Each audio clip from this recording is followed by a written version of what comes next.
Hello. Welcome to a multi-part series called Dialogues on Prophecy and the End of Time. I'm John Major Jenkins.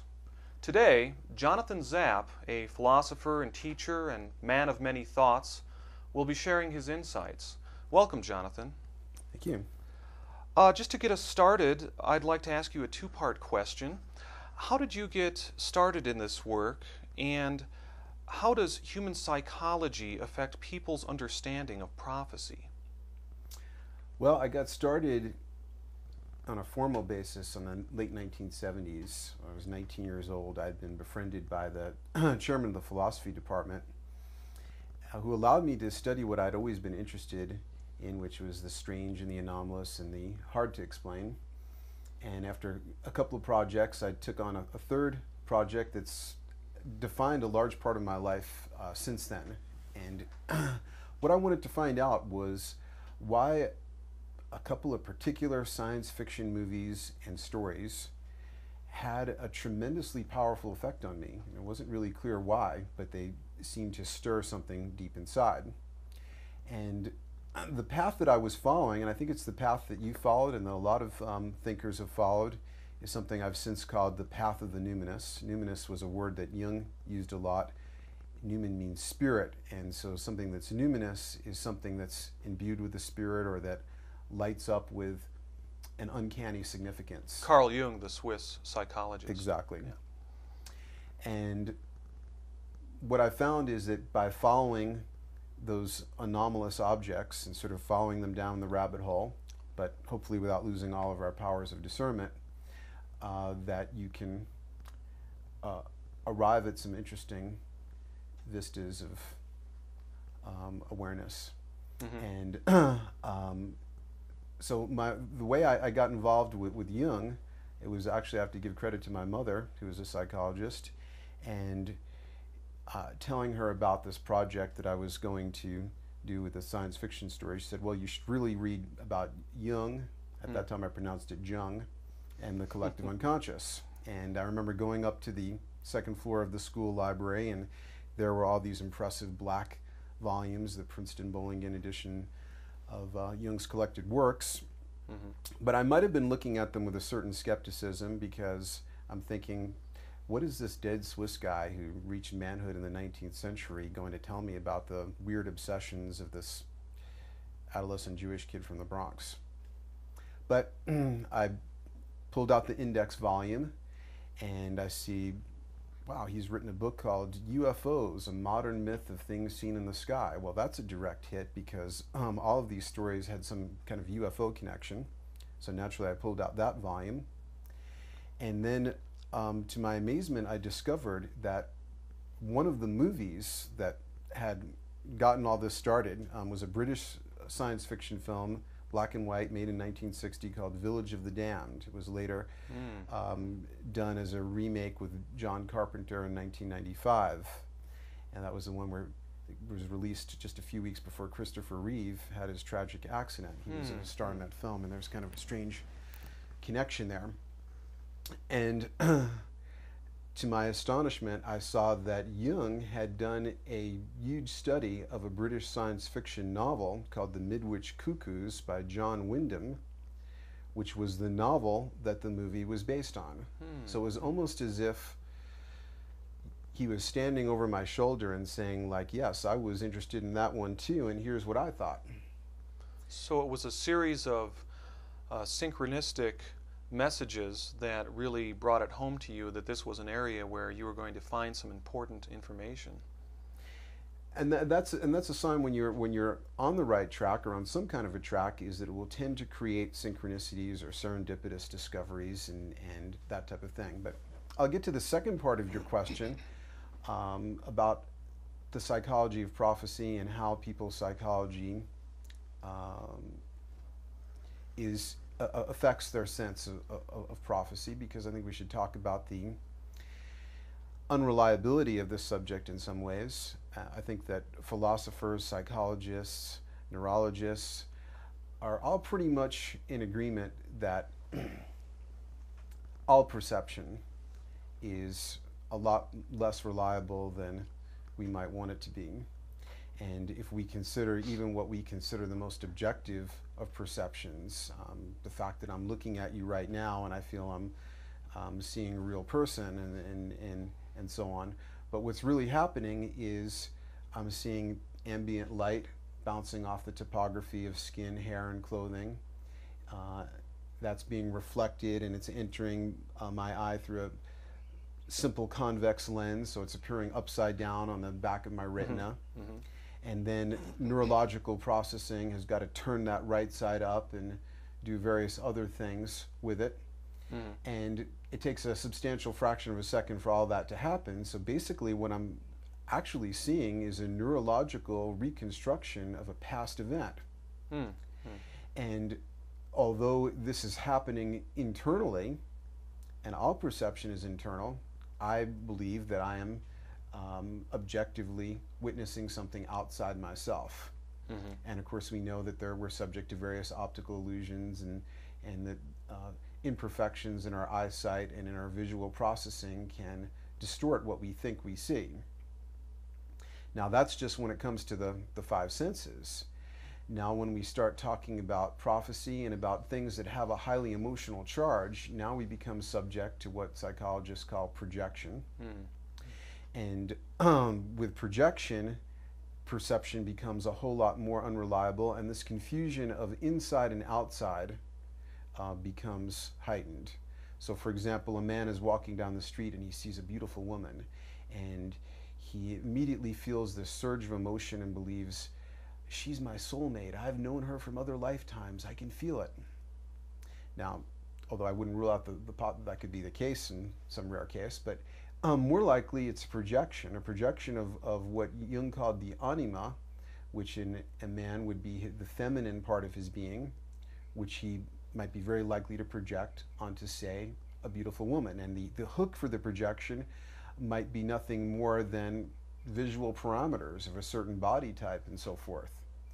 And he will be filled with a conviction that eternal recurrence, I've known her before, I was meant to be with her. And in a sense it's true, but we sort of have to interpret it several levels of metaphor to really get at the truth, which is that he may be seeing part of his own being, and therefore of course he will feel that this has always been my companion, I've known this from other lifetimes and so forth, because of this projection. Now when we start talking about prophecy, and particularly prophecies about the end of time, now we have something that also has a highly emotional charge, and where there tends to be, I believe, an intense confusion of inner and outer. And the emotionally charged inside event or constellation complex that will tend to get confused with what's attributed to a future outside event, the end of the world, is the intense anxiety that we feel about our personal deaths. Now there's a reason why personal death, individual death, and eschaton, or the end of time, would tend to get confused, because there's a certain parallelism going on between them, like a fractal where the small part recapitulates the whole. The life cycle of the individual in some ways recapitulates the life cycle of the species, because every species has a kind of start and an end. They believe that the average lifespan of a species is 100,000 years. And we also see, like in the famous biological maxim, ontogeny recapitulates phylogeny. We see in the development of a fetus that it'll kind of go through the life cycle of the development of life on the planet. It'll start as a kind of one-celled being, and then it turns into something that's more of an amphibian, and it'll go through these different forms. So the individual perception of death, which is unpleasant and irritating to many people, we would like to attribute that to something outside, because anything that we don't own or integrate about ourselves, we will tend to project onto the outside world. If there are inferior qualities in me that I don't like but don't want to face, then I'll tend toward shadow projection.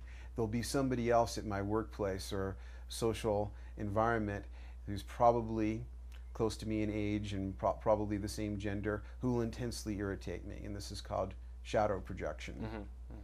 Much like the Nazis may have experienced toward the Jews, where Hitler had an ambition to have a 1,000-year Reich, and he felt that the Jews were trying to dominate the world, and so forth. And so when we look out at the world, and particularly when we look out at it with the idea that we're having prophecies about the future, we are always looking through a glass darkly. And what we see is often a distorted reflection of ourselves and of our own psychic structure. And so with the prophecy thing, now this is not true of every prophecy, but one thing that many prophets will have in common is that they will tend to talk about some extremely dramatic event, often the end of time or the end of world, and they will almost always conveniently find that that's going to happen within their expected lifespan. Because individual death, which is an irritating and unsettling and anxious possibility for some people, not for me fortunately, and not for some others, but for many people it is,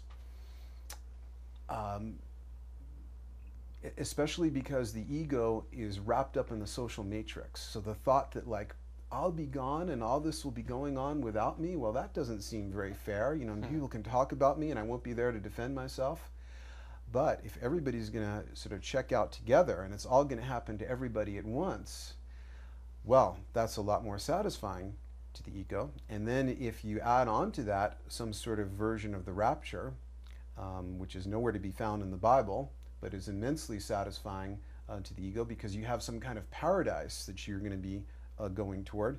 And especially like with the idea of the rapture, where the kind of people you don't like, who aren't part of your church, are going to get left behind and have to deal with the Antichrist. Well, this is really very satisfying. And projections tend to be satisfying. And so there tends to be this confusion and fusion of the eschaton of the species and the individual event horizon of death. And years after I had this theory, there was an interesting anecdotal support of it. There was a woman who is a psychic in the early 1960s and who is very famous in her prophecies, or she had some sort of column that was syndicated in many newspapers. It wasn't Jean Dixon, however, who was the most famous newspaper syndicated psychic of that era. And I can't recall her name, but she had a vision that there was going to be the earthquake that was going to destroy California, basically. And after her vision was printed in the newspaper column, other psychics in copycat fashion started to pick up on this date and also say that the great earthquake would come on this date. She, however, was apparently very sincere in her belief in this particular prophecy, because at great expense she moved her whole family from the Bay Area to Nevada. Well, when the day arrived, there was no earthquake, but she died of some rare disease. And so this is a large part of what I think is going on with prophecy. And what we have to, the difficult task that we have before us, if we're going to look at the future, is to try and sort out projection and what motives our individual personality might have, and how can we get at, is there any type of signal coming back to us from the future that we could correctly interpret without projecting something that would create an illusion.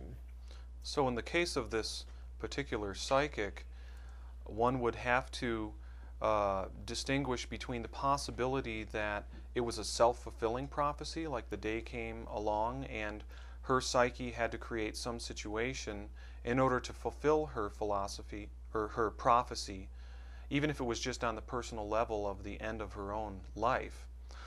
Or it's either that, or that she had some kind of authentic information from the future and was making an accurate prediction that she was going to die on that particular date. And right, and of course we can never really know. The third possibility would be the one most convenient for my theory.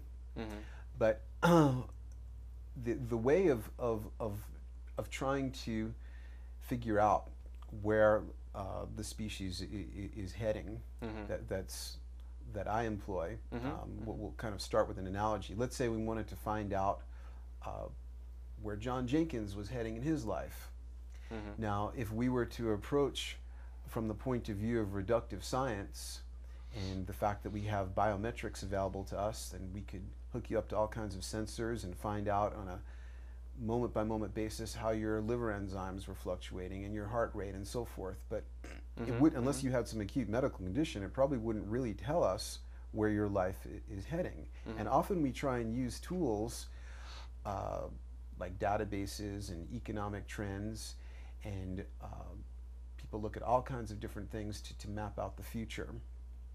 The source that I would want to use if I were trying to figure out where you were going would, if I could have only one source of information, might be your dreams, because the dreams may show an underlying mythology, an underlying kind of archetypal pattern that your life is trying to unfold. It's not going to tell me when things are going to happen, but it may show a deep pattern, a global pattern at work.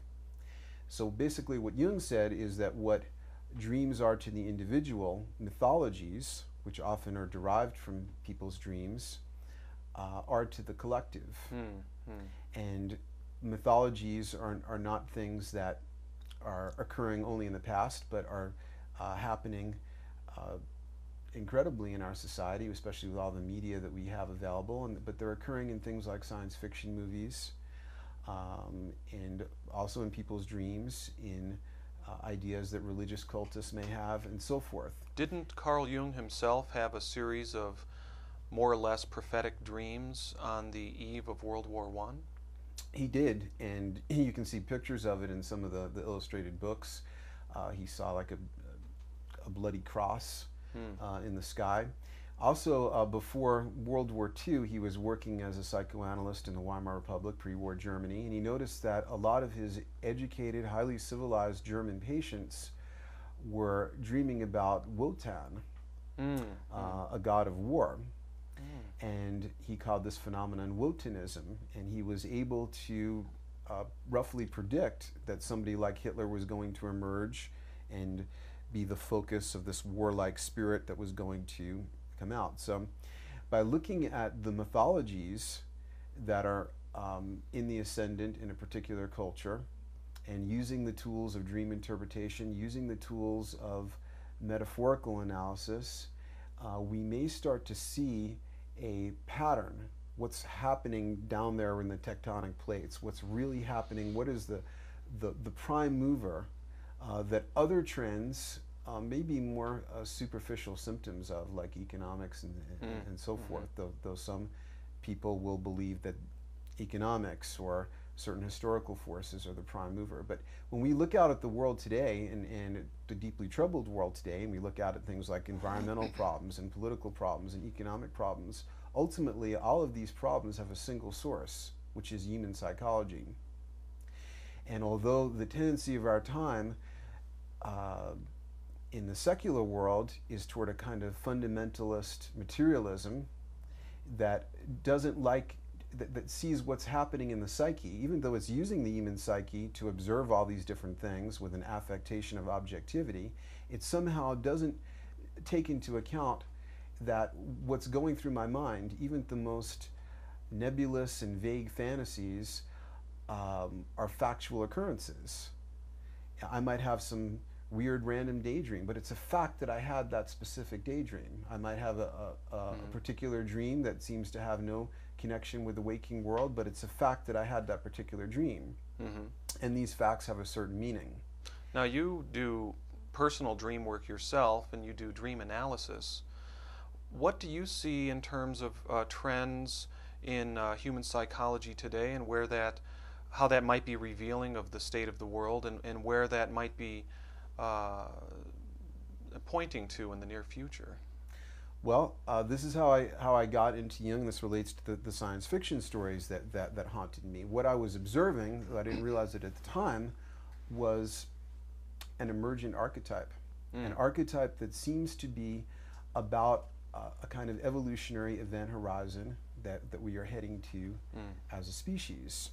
And although I've pointed out the fallacy that involved in prophets wanting to see things happening in their lifetime, and I don't attach any time scales to any of these future events, we are a generation that has more credibility in thinking that some enormous change might be on the way, because without having to resort to any willing suspension of disbelief or any kind of fantastical projection, there are so many forces at work right now that are unprecedented, that could create a game over scenario, from biological weapons getting out of control, extreme climate change. And the acceleration and so of forth. change seems unprecedented right now. Right, exactly. And so the metabolism of the species is heating up. And it seems that we're getting more and more examples or permutations of this archetype. But getting back to some of the science fiction stories, and again, this is, you asked me about the themes that occur in dreams. What I've noticed, and I started studying the science fiction stories and then found that people's dreams often have parallel the same phenomenon. So for example, when I was a child, I happened to read Arthur C. Clarke's science fiction novel, the classic Childhood's End, which was written in 1953. When I read it, though, I was absolutely shocked, because what I thought were my most particular and unique fantasies, here they were written in this book, written 4 years before I was born. How was that possible? And what I discovered was that Jung's idea of the collective unconscious accounts for this. That my psyche is not, we have this presumption that we're sort of alone in our minds and that we're born as a blank slate, tabula rasa. But actually, our minds interpenetrate with a kind of collective mind. Could you sketch the outline of the story of Childhood's End? Okay, I'll actually start with a simpler version of this archetype that I've called the singularity archetype, that happened in the form of two dreams, and then we'll get to Childhood's End and see how they parallel. Now, what's also interesting is that when you have a real archetype, it's going to occur often in different cultures at different time periods, and obviously different individuals who may be very different.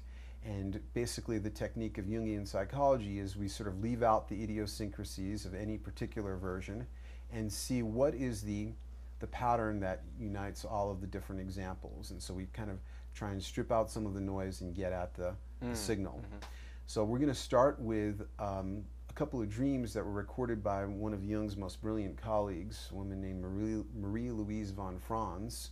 And you can find these dreams described in the book that was meant to be an introduction to Jung's psychology, called Man and His Symbols. And we don't know much about the dreamer, except that von Franz said that she was a simple woman brought up in Protestant surroundings. And that's not much of a description, but it's enough to really contrast with Arthur C. Clarke, who is a non-religious astrophysicist and so forth. And in his case, working as an artist, which is another way to access the unconscious, and writing a science fiction novel. Anyway, in the first dream, which we're going to try and bring up here, the dreamer is standing with a spirit guide just above Jerusalem, and she sees the dark wing of Satan blocking out the sun. And this seems like a dark portent, like the coming of the Antichrist or Armageddon, apocalypse, and so forth. And now in the second dream, she's witnessing the same event, but instead of standing on the earth, her point of view is now up in the heavens. And what looked like the dark wing of Satan is now revealed to be the white wafting cloak of God, and who is trying, but maybe unsuccessfully, to reach Jesus standing on the right. And there is also a white spiral of light in the sky.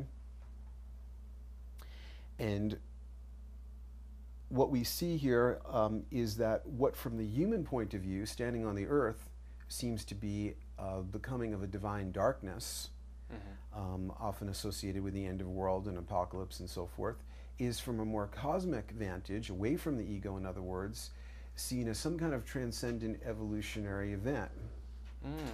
And even though it's the very same thing, and the white spiral, von Franz points out that the way the white spiral is oriented, it seems to be inviting the viewer, the dreamer, toward another whole nother dimension. Mm. Okay, and the spiral is also a classic evolutionary symbol. Now we go to childhood's end, Okay. which take a little bit longer to describe. And in the beginning of childhood's end, UFOs appear around the Earth, exactly the same opening scenario of the Midwich Cuckoos or Village of the Damned. Mm. And a group of extraterrestrials that call themselves the Overlords break through all communications and announce that they're here to help out mankind. And one of the things that they do is make sure that we can't harm ourselves, so that through some technological magic, any type of weapons, from nuclear missiles, artillery, even gunfire, is made to return to the sender, basically. So all warfare becomes impossible. Mm-hmm. And they basically say that they're here to help out mankind. Mm-hmm. And they appear to do that. And in fact, they really are benevolent. One of the strange things that puzzles people is that they will not appear physically, nor allow any photograph or representation of them to be seen for a space of 2 generations. And people speculate they must look, like giant insects or slime mold or something horrifying, and they don't want us to see. Mm-hmm. Finally, after the 2 generations, 50 years have passed, and it's been a time of great prosperity and technological advancement for the human species. The beings step out of their crafts, and they have giant ebony wings and horns and tails, and with a kind of fascinating incongruity in the world of technological materialism, stereotypical of science fiction, we see this specter of like the Christian past. We see this mythological element. And the way that Clarke explains this almost sounds like the collective unconscious. He says that their association with evil was a race memory of a future event. Wow. And it wasn't because they themselves were evil, but because they signaled an evolutionary change. And the evolutionary change wasn't evil either. It's just that change itself, to the conservatism of the psyche, is seen as threatening, just as death is seen as threatening, even though, from my point of view, it's maybe a portal opening or maybe something quite wonderful. And that's also what people report to us who have near-death experiences. In any case, now the overlords are able to mingle in human society, and they seem to be particularly interested in any reports of parapsychological phenomenon. And one of them, whose name is Reshevarek, visits the home of a man who has the largest civilian library of books about the parapsychology. And as a trivia question, do you know what celebrity had the largest library of parapsychological books? I do not know. Okay, Jackie Gleason. Interesting. Oddly enough. In any case, he was also the man that according to Jackie Gleason's widow, was actually shown things about UFOs by his friend Richard Nixon.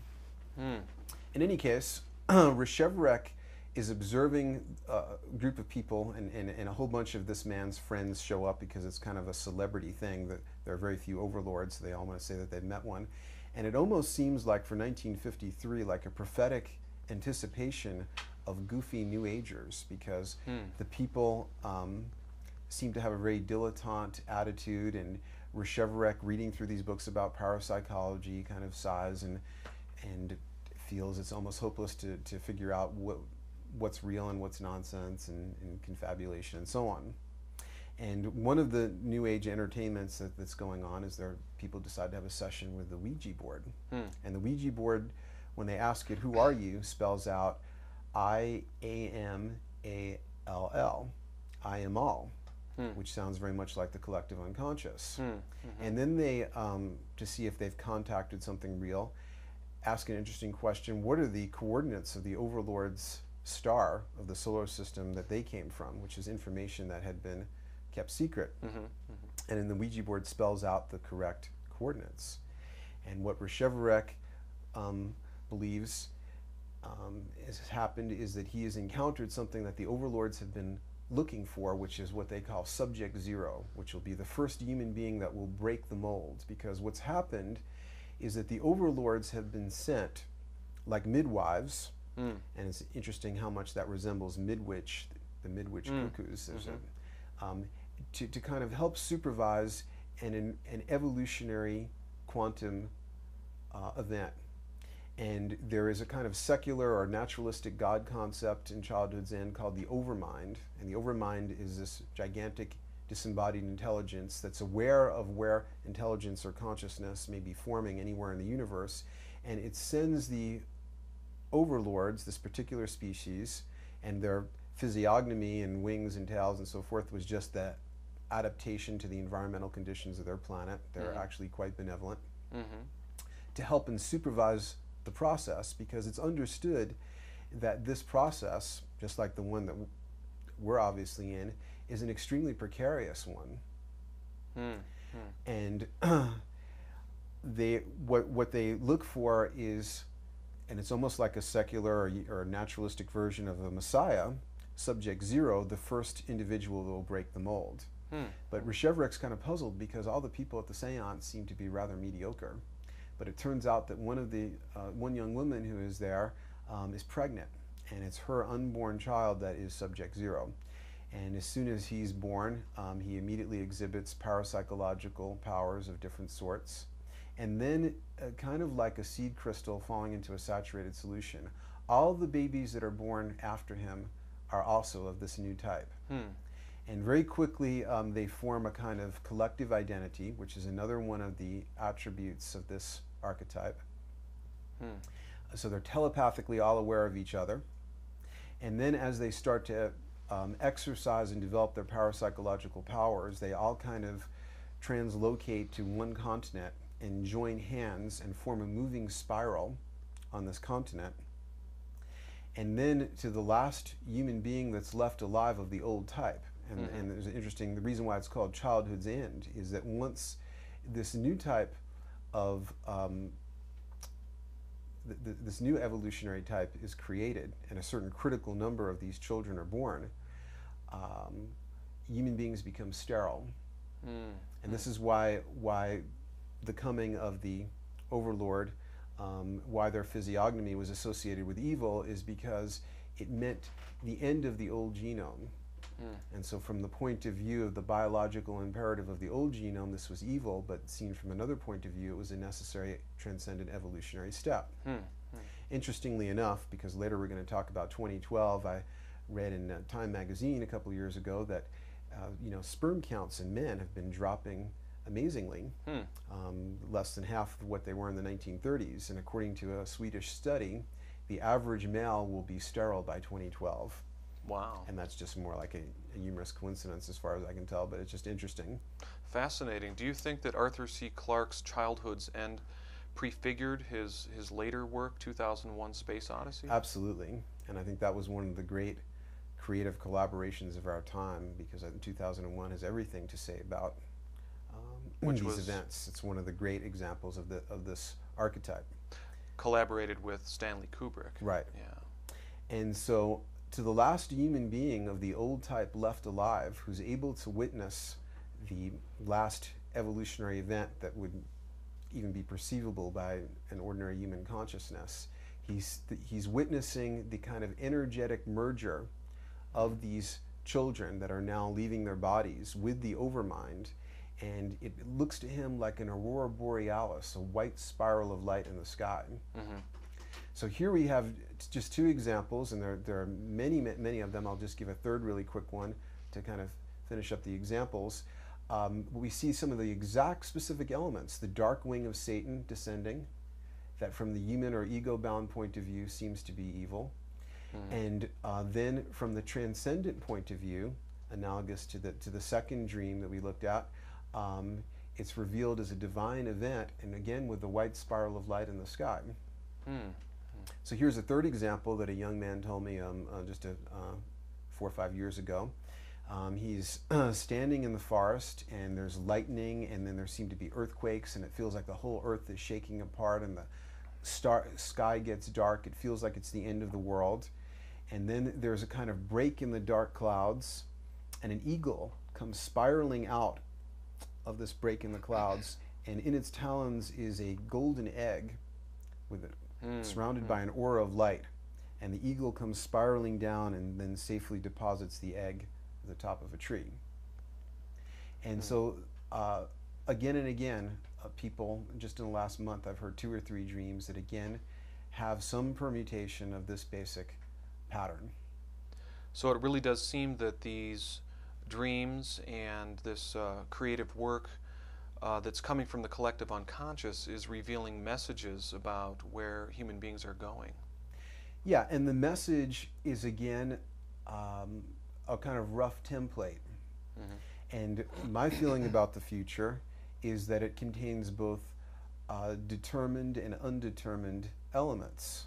The undetermined elements are what allow for free will, for example, in the evolution of consciousness, because consciousness and mind has no meaning if you have a completely determined universe, because then every thought that I'm thinking is just as determined as the movement of the planets in the solar system, and then consciousness really doesn't seem to have a meaning at that point. And so now when we talk about this end event or this eschaton event, we can see that there really is an analogy to the death of the individual, because our futures, presuming that we have free will, have determined and undetermined aspects. But one thing that is determined, but in some cases only roughly determined, is that inexorably each of us is hurtling toward an individual death. However, the dietary choices I make, the risks that I choose to take or not take, may influence that in some cases. In other cases, there could be a macro geological event like a volcanic eruption or something that takes out the whole community that I'm in, all in basically one moment, and it might be completely determined, in a sense, outside of my free will.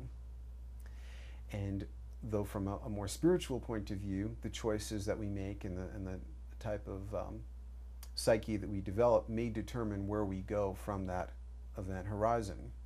And so this pattern, this basic pattern that seems to be unfolding, is different than, say, a specific prophecy that says on such and such a date, this will happen.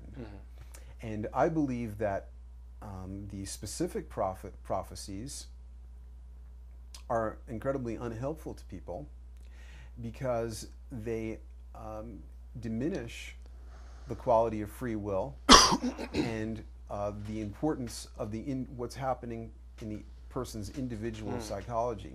They also can inject an image of a preconceived notion about what's going to happen in a very specific way. Right, and that causes people to be a kind of passive consumer of prophecy. Well, I'm just going to wait for this countdown. Right. And of course, it binds them ever more into linear time, and this is something we'll talk about later with 2012. And from the point of view of the individual, the end of the world is guaranteed anyway, because we all are heading toward our individual event horizon. So whether I face that alone or whether I face that with everybody else, my job as an individual remains the same. And at least for me, that is to become more aware and to help other people, especially in increasing their awareness. And from the point of view of a shaman, for example, to the extent that the end of the world is about the end of time, they have already experientially been to a place where time does not exist. Right, and that's why when we have people running with 2012 and turning it into a kind of, and often New Age people, a tendency I've noticed in them is that they often are very naive about how much their thinking is actually conditioned by fundamentalist Christian parents or grandparents.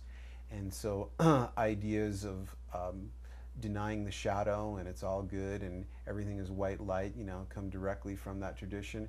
And also the idea of an end of the world with a kind of rapture attached to it is also maybe a very modernized version of that Christian tendency to see things that way. A bias that time is linear and there's a definite endpoint, whereas all native cosmologies and many of the ancient philosophies see time as cyclical. Right, and so the idea is that this end of time thing, from the point of view of the ego, it sees like, well, that must mean when time runs out. Mm-hmm. But the idea that you're talking about, and that people in many different traditions, including some of the mystics from the Christian tradition, experience a transcendent event.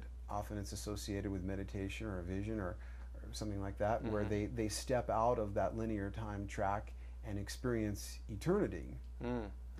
And the human psyche will tend to confuse that with the linear countdown, which is very body-centered, because our bodies are kind of embedded in linear time because we're aging and we are visibly going through different linear time cycles, our need to sleep and so forth, and we then tend to project that out and see a kind of linear time countdown.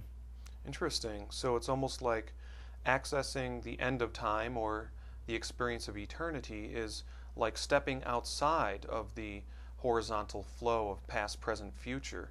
And it's somewhat of a mistake to map that experience onto any particular date within the historical continuum. Exactly. And even if there were a particular date, it's just like when they ask people, would you want to know the day that you're going to die? Sure. It probably wouldn't be advantageous to know that. But again, we see this projection onto end-of-time prophecies. And what I like to do is take out the idiosyncrasies of any particular way of looking at the eschaton. Revelations, that so many people do strange things with, was written, the authors of Revelations thought they were describing events that were going to happen in their lifetime. Or the 1st century AD. Right. And so I don't attach to time scales, and I'm trying to look at this event and see also how it's affecting us right now, because I think that the changes, the evolutionary changes and themes of change are happening right now. And that's something else that we can talk about, is what is happening as we're heading toward the event horizon, what may intensify as we get close to it, but also what are the present trends that are happening and that are talked about in some of the more developed versions of the singularity archetype that we see in certain great science fiction classics. And maybe we could segue into that, or I don't know, where do we want to go more into this? Well, it seems that we've talked about 2012, and from the vantage point of the end of time being an archetype, you've mentioned singularity and the eschaton. Eschaton is a term that was used by philosopher Henry Corbin, and Terence McKenna later used it in his own cosmology of time, which also uses the 2012 date. How do you approach the archetype of the end of time, and how do you explain that and human beings' experience of that?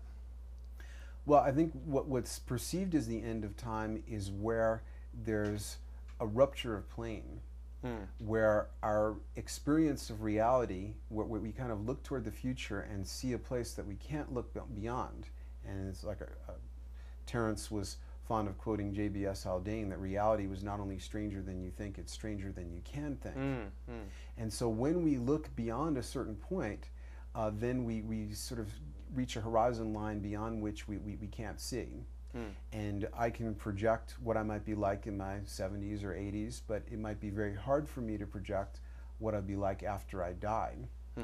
And so when we look out at this event horizon, we may not be able to, we have trouble seeing beyond a certain point, because it just gets too weird or too strange unknowable. Or beyond.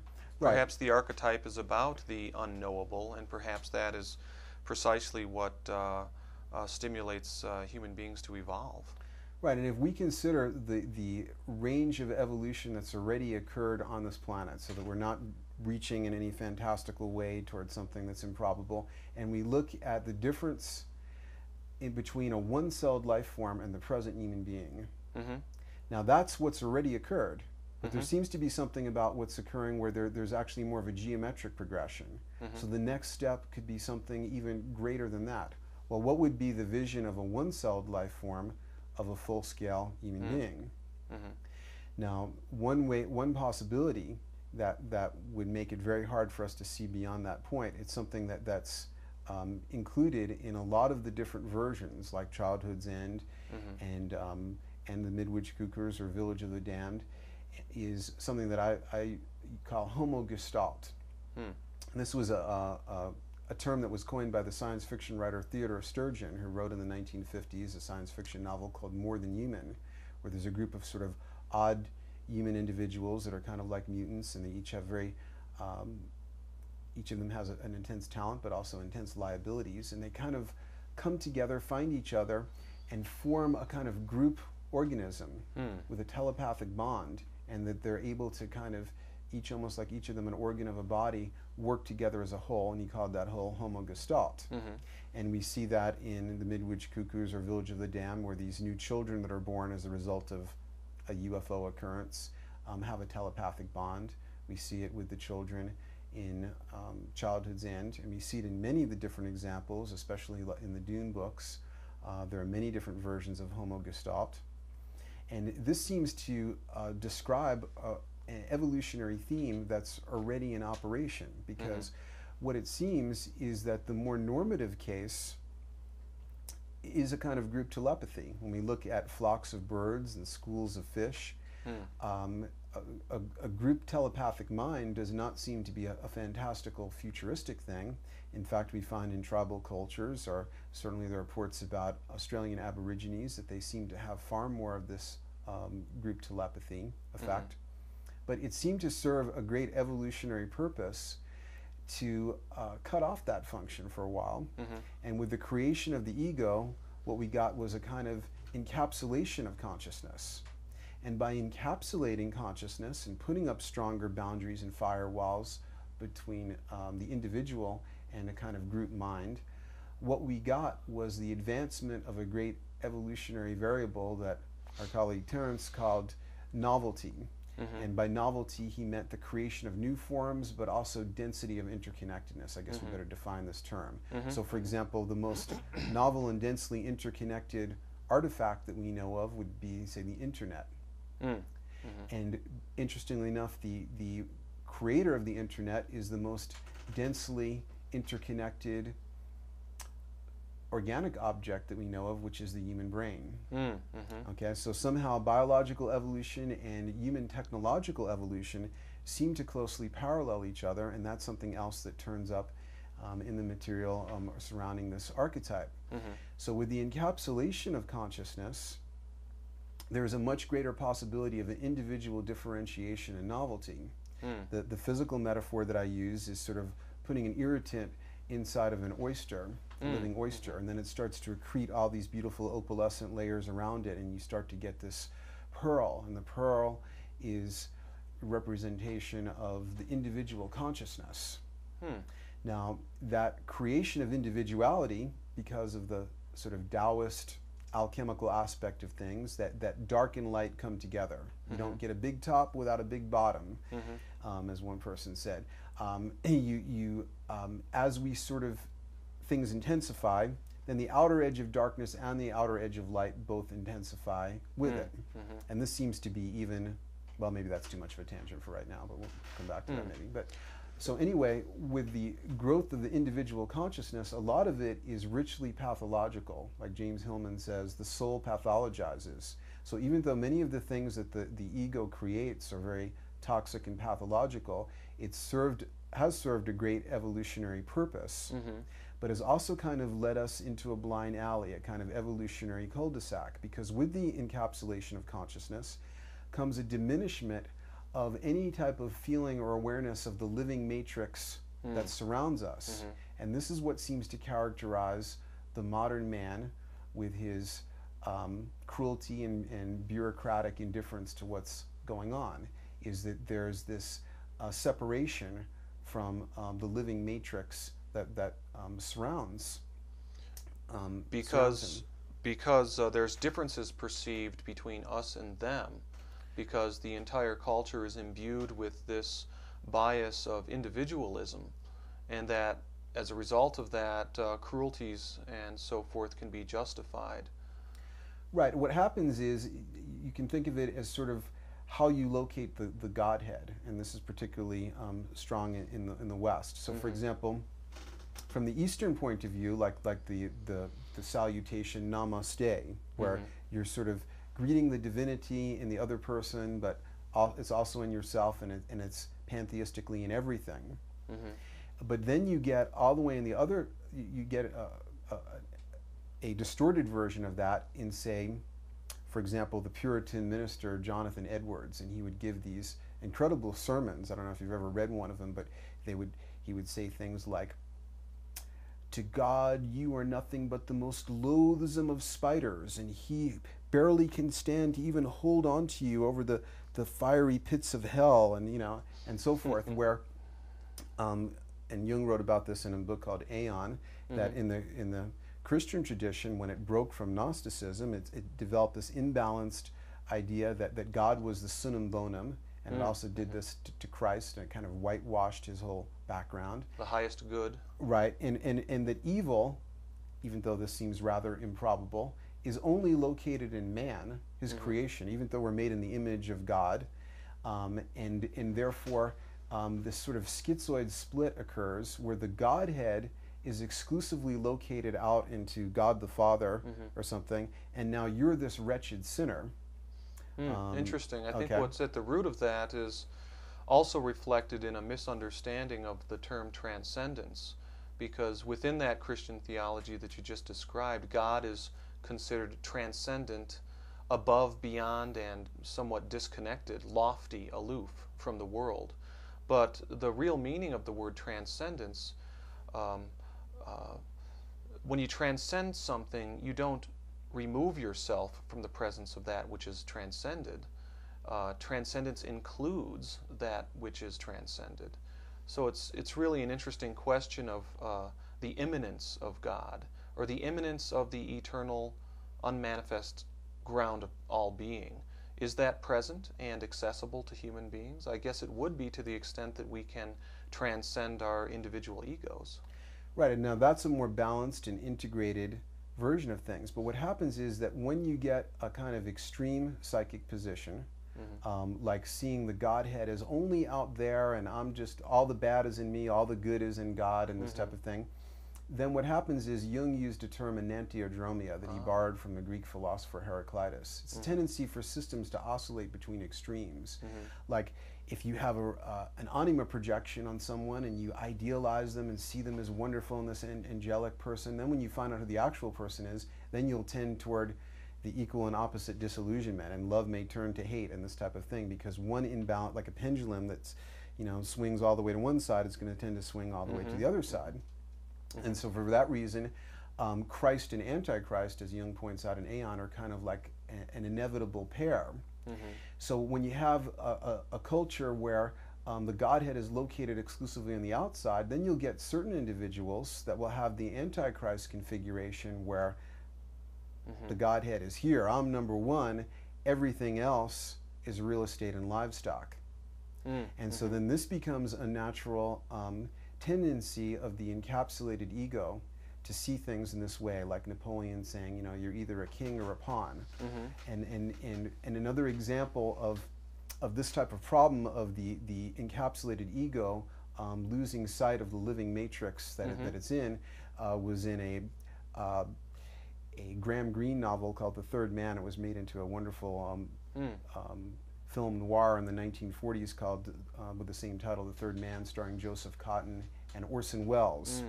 And in the novel, it's set just after the end of World War II, and while France was still occupied by the Allied powers and hadn't been turned over yet. There's a man played by Orson Welles who was the childhood friend of the Joseph Cotten character. I don't remember their original character names, so I'll just refer to them as the actors for now. And who was the most charismatic person. He was the most charming, a great Gatsby-like figure. And but what he's discovered now that he's in the was it the OSO or whatever, the precursor to the CIA, military intelligence or whatever, Yeah. that this wonderful friend of his had been selling diluted penicillin on the black market, and all these French children who had taken it had died. And he just can't believe that just like the shock we feel about the Western ego, that we can get such a charming and charismatic person, but that they can do such horrible things. And he just can't believe that his friend was capable of this. And finally, they have a dramatic confrontation in the denouement of the film and the novel, and they're on the top of the Eiffel Tower. And his friend is as charming as ever and doesn't try and deny what he's done at all, and just tells him that they look out at the people that look like little dots on the street, and he says, "Well, come on, old sport. You mean to tell me if I were to offer you 10 million francs if one of those little dots down there were to stop moving, that you'd really turn me down?" Well, this is the view of some of the politicians that are living right now. Is to them, the people down there are just these little dots, and those are the people. You know, the other life forms. This is real estate and livestock. You know, this is something that they have this tremendous feeling of separation from. Just like we see mythologically in a modern version of it, the Darth Vader character of the Star Wars film, that he kind of insulates himself from the rest of the world in his breath mask, or we even see in the second film some kind of like little thermos-like container that he keeps himself in to separate himself from the organic matrix that surrounds him. And so this was the point of all this, is that with our present powers of technology, the novelty enhancing aspect of the encapsulated ego has now taken us into a terminal blind alley, where if we continue to have the territorial aggression and the unfeelingness toward the matrix that surrounds us, with our present level of technology, we're pretty much doomed. And so what we seem to be seeing, both technologically and in people's dreams and in anomalous occurrences, is that we are getting to the point where the oysters may have to break open and the pearls may have to lie together again, and where they may need to be, this is the Homo Gestalt idea, a kind of unprecedented interfacing of individual consciousness and the group mind. And however, from the ego point of view, this is seen as catastrophic, because it's assumed that individual consciousness is lost. And often in a lot of Eastern versions of transcendent events, individual consciousness is just sort of composted back into some homogeneous mass. Well, I think that's part of the continuing misunderstanding, because the relationship between individual consciousness and its eternal backdrop matrix, the eternal unmanifest ground of being, I don't believe that that's a polar relationship in the sense of black and white.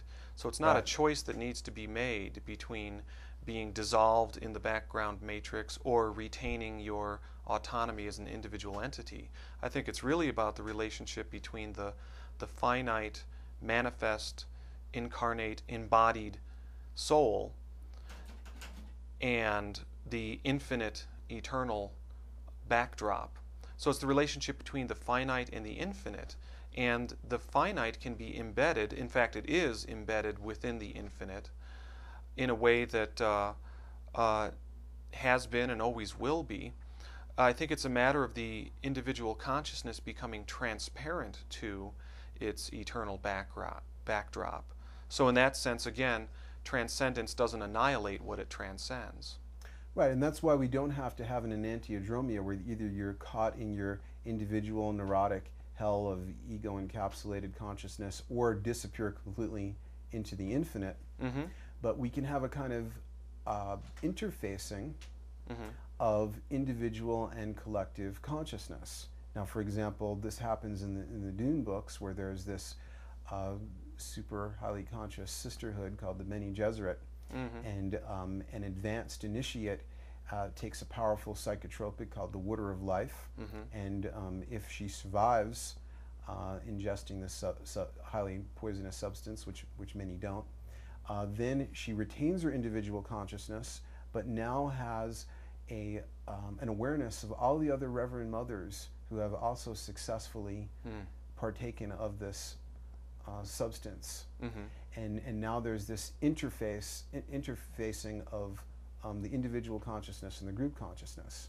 Now, on a technological level, we see this kind of theme playing out with the novelty of, say, the internet, where now the individual researcher can kind of interface technologically with all these other minds. Or telecommunications and cell phones, for example. Exactly. And so basically, a lot of people tend to view technology as though, well, that's unnatural and that type of thing, or it's in some completely other realm than what nature is doing. But nature created a technology extruding primate, and it is simply a natural function of our genetics that we would start creating these kind of exteriorized nervous systems and these exteriorized forms, but that completely resemble and parallel the mainline evolutionary trends that create our physical structure. And we're going to take a break in a few seconds, but when we come back, maybe we can talk more about what all this has to do with 2012 and some of your work with the Mayan prophecy. Well, that sounds very good. Just I'd like to close with saying that the external manifestation of these technologies almost seems to replace what used to be innate faculties. If you look at the ancient wisdom of the Tibetan yogis, for example, they could develop magical faculties or siddhis which would enable them to tune into other times and places, and it was almost like the internet of the ancient world. And then as we move forward through time and we lose those spiritual faculties, it's almost like we have to develop the material technologies to replace them. So again, that is that sort of process of enantiodromia that you were talking about. And it does seem that we are moving towards one extreme pole of that process of enantiodromia in the historical cycle that we are about to conclude. And that can open us up into the entire discussion of 2012. Great.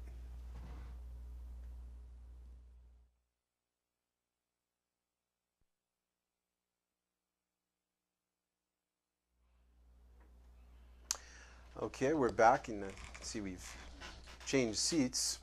We were last talking about technology, and the idea that technology has in many ways been an antagonist to human consciousness, like you were pointing out with the cities, that as we tended to rely on technology, that we would tend to lose a corresponding psychic function. And it's interesting that the Greek philosophers had almost the same negative things that people often say about television and computers. When the technology of writing was created, they said that basically people would lose their memories, which to a large extent they did, because when they had an oral tradition, they had much better memories. And so I guess we've seen technology be an adversary to consciousness, but I think in other ways it's also a catalyst, and especially recently with the development of a more visual modality, and also with a kind of etherealization of technology itself that's going on right now. I think we're seeing a cycle shift in evolution that is also paralleled by a shift in technology itself. But I'm interested to hear how the Maya, that lived with such a different level of technology, is there anything about the great cycles of time that they mapped out that would in any way account for or locate this astounding technological age that we live in right now? Yeah, sure. The Maya calendar provides a great deal of insight into these cyclic processes. I think basically the general insight in the whole discussion about the relationship between technology or materialism and spiritual vision or spirituality is that all cycles that human beings experience, from very small cycles like the day cycle, for example, to the lunar cycle where you have the waxing phase and the waning phase, to the year cycle where we move from polar extremes of winter to summer, to even these larger, more vast periods of time. Basically there's two phases to any cycle of time. There's the ascending phase and the descending phase. If we use the analogy, the metaphor of the day, from midnight, the point of maximum darkness, we start to ascend towards increasing light. And that basically runs from midnight to high noon. And then we turn the corner, and from high noon we descend into increasing darkness until we hit midnight again. This is an insight into the nature of cyclic time. And the Maya calendar encodes information about this vast period of time that human beings experience on Earth. It's called the precession of the equinoxes. This is a 26,000 year period caused by the fact that the Earth wobbles on its axis. And so it has the effect of changing our angular orientation to the larger sky, the larger galactic picture. It basically has the effect that it's called precession because it has the effect that the sun will shift backwards around the ecliptic, and it takes 26,000 years for one complete circuit of the sun around the ecliptic to occur. Now, this 26,000 year period is recognized in ancient traditions. Astrology has something to say about it. Western astrology recognizes that the 26,000 year period can be divided into 12 chapters or ages, and they're called zodiacal ages. We are currently ending a zodiacal age, the age of Pisces, and we're approaching the age of Aquarius. So in traditional astrology, these transition points between the ages are considered critical. The entire 26,000 year period isn't necessarily divided into ascending and descending phases in Western astrology. We have to look deeper into the mythic past and the Egyptian antecedents of these ideas, going all the way back to ancient Hinduism and especially in ancient India, in the Vedic chronology, the world ages. It's called the Yuga periods, the period of the Yugas. In these ancient books of the Vedic cosmologists, for example, the Laws of Manu, provides great insight into the precessional cycle, the great 26,000 year period. And indeed, we do find that there is this ascending phase and a descending phase. So this relates to what we were talking about earlier, about the relationship between a type of spiritual consciousness on the planet and a more material, outer-directed consciousness that results in technological developments. So what's interesting to talk about is kind of this historical process.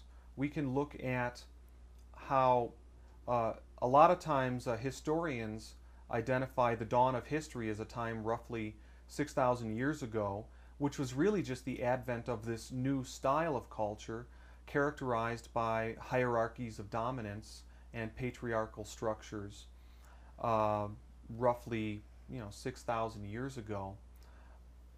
Preceding that, you had this background matrix of mother goddess worshipping cultures.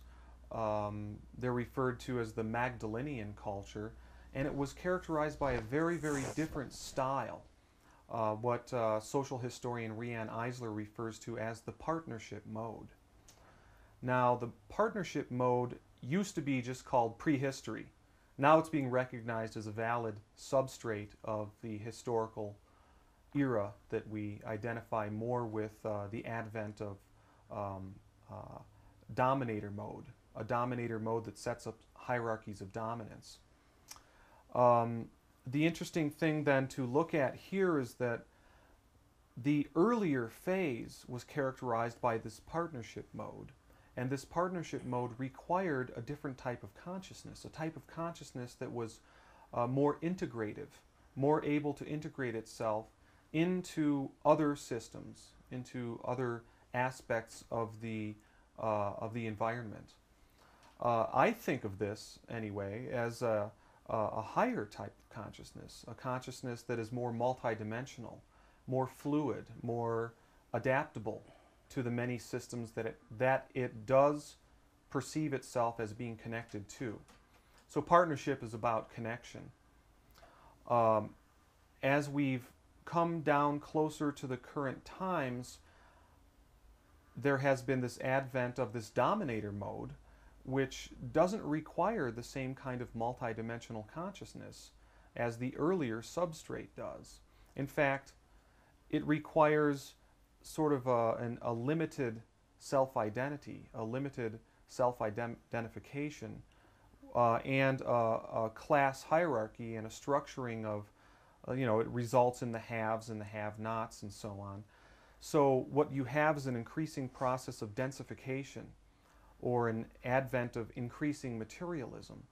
We have been moving deeper and deeper into spiritual limitation and an increase of material technologies and materialism.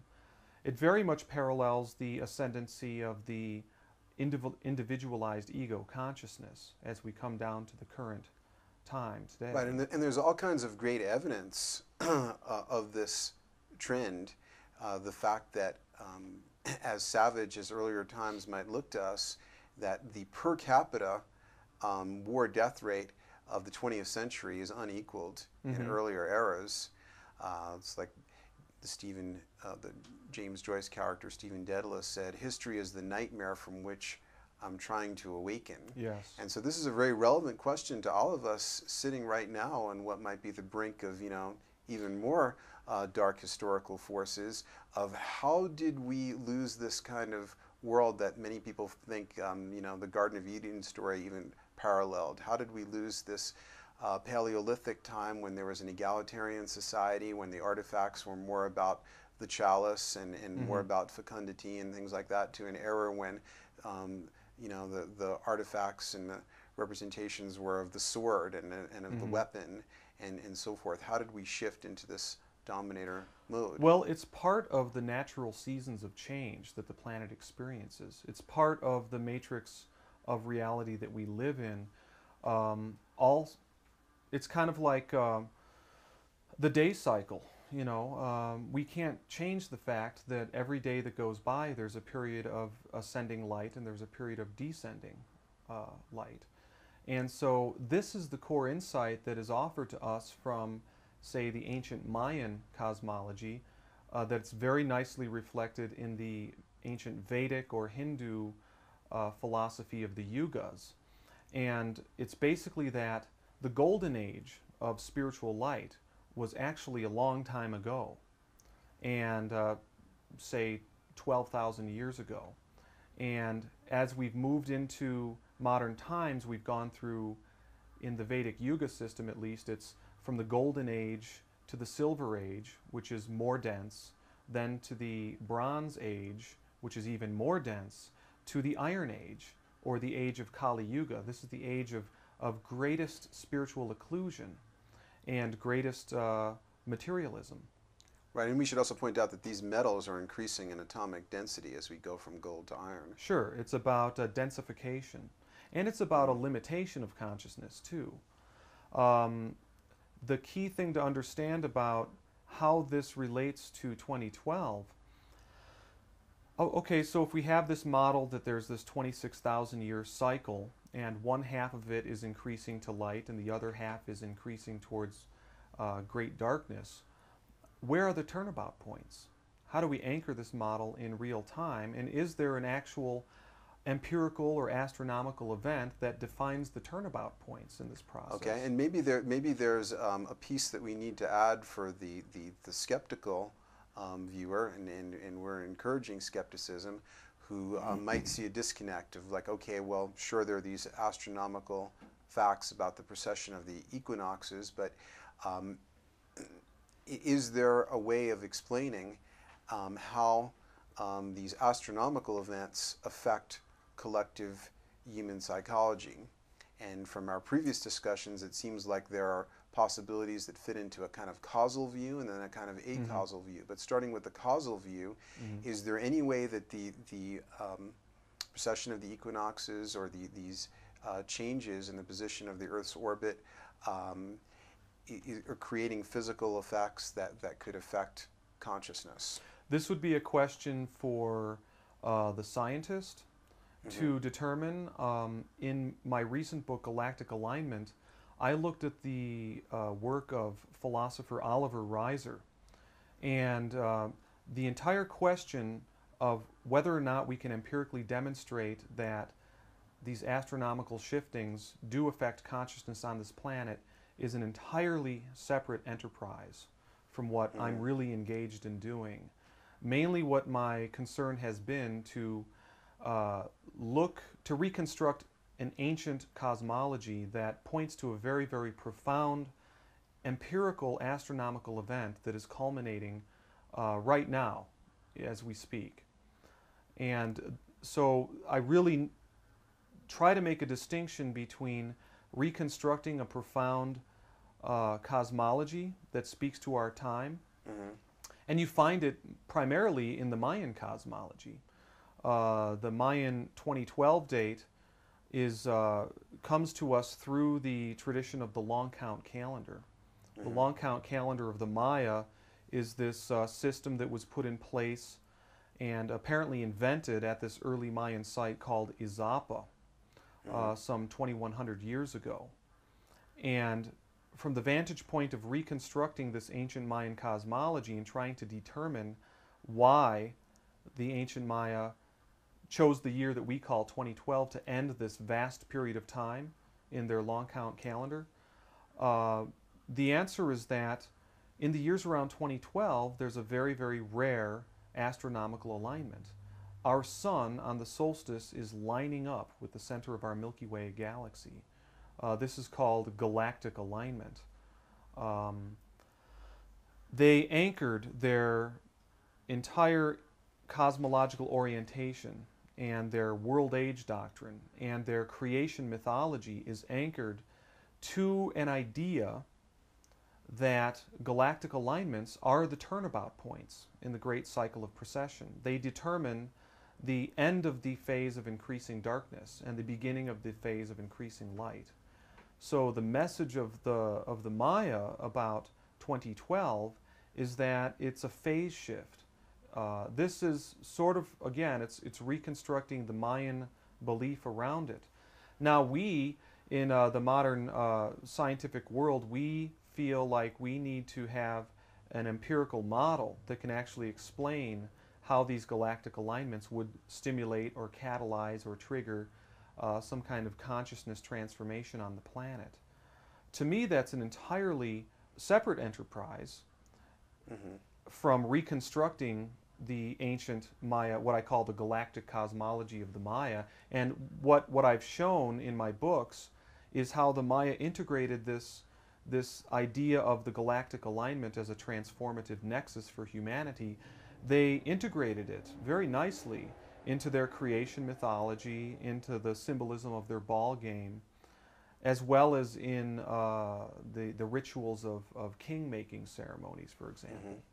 So this is a view of time that would resonate more with the Eastern view, where instead of looking for causal models for how things are happening, and there are potential, nobody has a satisfactory theory, but there are potential causal modalities because these astronomical changes do have real physical effects. But the Chinese mind, for example, that created the I Ching, was much more interested in the acausal relationships, the parallel relationships that are captured in the alchemical model, as above, so below. So the idea is that it was not as confounding as it is to the Western mind that an astronomical event and what's happening down here would have this parallelism, and this relates to Jung's idea of synchronicity, which a term he coined in the 1940s after some dinner conversations with Einstein and working closely with another Nobel laureate physicist, Wolfgang Pauli. And at the time, synchronicity was still very speculative, but the findings of quantum mechanics show that there is this kind of parallelism between events in the world of the psyche and in the world of soma, or of outside matter. And so just to give you some support from the Western view that's often been antagonistic toward astrology. I know I was brought up to to think it was all just a bunch of superstitious nonsense and it couldn't possibly be true, and it was something you could just rule out. Mm-hmm. But the thing is that the reconstructed model of the ancient Maya cosmology, Mm-hmm. which, by the way, has not survived into modern times, it had to be reconstructed through looking very carefully at the monuments that survive at this site of Izapa. Mm-hmm. There are 60 carved monuments there. There's orientations to horizon astronomy. It was the fragmentary evidence primarily at that site, as well as looking at contextual parallels in these other traditions like the sacred ball game, that allowed me to piece together the fragmented ancient Mayan cosmology that explains why 2012 was so important to them. That reconstruction work, in a sense, doesn't really need support from an argument that would show that it's efficacious, whether you show that it's efficacious through an acausal synchronistic principle or it's meaningful in terms of an actual causal model that scientists could elucidate. It stands alone as an achievement of some kind of the ancient Maya people. Now, the direction that I actually go in to look for support is, was this just an anomalous cosmology that these jungle savages happen to stumble upon, or is it actually backed up by, say, other traditions from around the globe? Mm-hmm. That was the direction that I went in to look for support, because if it is, what I tried to look for is evidence of support, say, in the other world traditions that have a world age doctrine. Right. The world age doctrine, as you find it in the Hindu chronology or in Egypt, does seem to be rooted in precession, in the 26,000-year precessional cycle. Okay. But does the galactic alignment, which brackets the descending and ascending portals of the cycle, can you find evidence that these periods of time and the places in the sky that these periods of time point to, for example, the galactic center as an important place in the sky, can we find evidence that these were considered important? And the answer is yes. You know, that was the direction that my research led me, and I found that, for example, in the Vedic chronology, you find evidence for this. And the point of that is that basically the Maya cosmology belongs to a perennial philosophy. It belongs to an ancient primordial tradition. And so what that brings up is that the modern consciousness, or the modern paradigm, the Western philosophy, to the extent that it denies the importance of galactic alignments in human history, is alone among all the great world traditions, is alone in denying the importance of galactic alignments. So to me, that's where sort of the interesting argument comes from, that there's something about modern consciousness that seems unable to grasp the importance of galactic alignments, probably by route of the fact that it has to come up with some kind of tangible analytical model by which galactic alignments can be understood to stimulate consciousness. And I think those models could be found, but it's at a very, very early stage of this sea change, introducing this concept of galactic alignments into basically Western science and Western philosophy. And also, I think you've pointed out that equatorial peoples had an advantage in being able to actually see the dark rift in the Milky Way, that this is something that stargazers without optical telescopes were capable of seeing. Sure. And so it's not that they were unable to witness this event. And I think it certainly is valid that if you can find that this is the idea of Jungian psychology, if you can find an archetypal idea that's occurring across cultures, and that it's not a case of they're directly influencing each other, that then we have a case of where a real gnosis is possible, because it's the prejudice of the Western mind to think that things can only be found out through the technological tools that we use to find things out. But another way of finding things out, because since like a fractal, a small part recapitulates the whole, there seems to be a holographic structure to reality. Somebody just contemplating the structure of their own body because our body is made up of the same subatomic particles that the whole universe is. It's an engine made by the universe that actually flies and works. And so therefore an inner contemplative, by looking within, might discover through a kind of gnosis many of the most penetrating patterns that underlie our reality. And if people from different traditions were able to come up with the same pattern, then this is something we should pay attention to. And in general, one of the places where we know we're dealing with the blind spots of the Western mind is when human testimony is discounted, as it was with child abuse, as it was with a whole lot of different ranges of phenomenon continuing into our present day. If we have many other ancient traditions showing us a particular pattern, we'd be wise to pay attention. Exactly, and it is important to look at the inner Gnostic experience that can reveal true information about the nature of the universe at large. That's that as above, so below principle, which I believe applies as much to the relationship between the subjective experiences of human beings as compared to its parallelism in the objective world, as it's not just about little things reflect the patterning of big things. It's really about the relationship between the subjective reality and objective reality. So that is important, but in the case of arguing for the importance of the galactic center in ancient cosmologies, that is something that a lot of the astronomers I've talked to criticize, because they believe their bias is that only with the advent of radio telescopes in the 1920s were we able to identify where the galactic center is.